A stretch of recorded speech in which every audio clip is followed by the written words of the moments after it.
各位小朋友、大朋友，今次我哋會教你一齊讀聖經，因為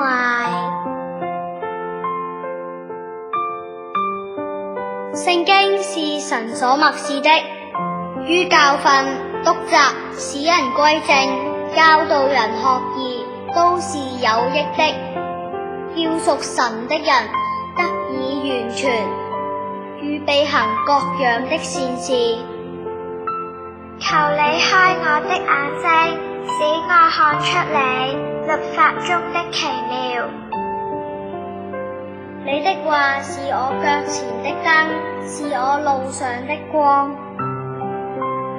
天地要廢去，我的話卻不能廢去。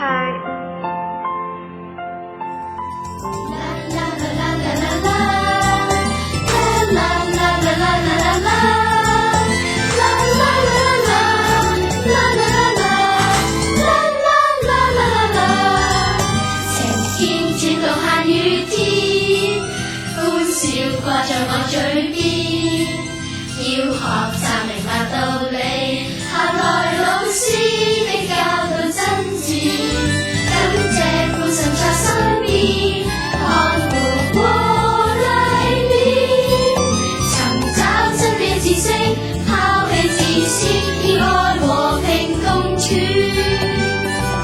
我像那小小幼樹苗，天天開心歡笑，在雨溫室裏嬉下雨上大雨天。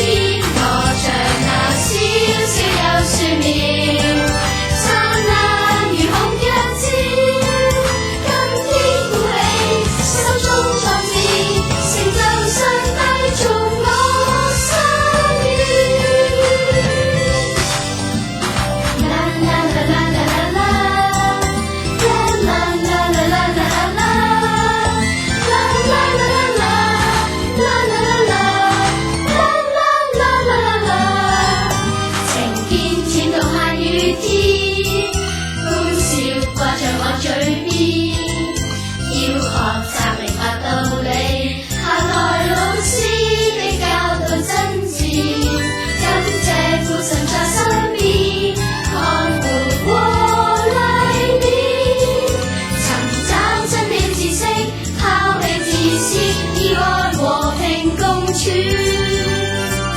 我像那小小幼樹苗。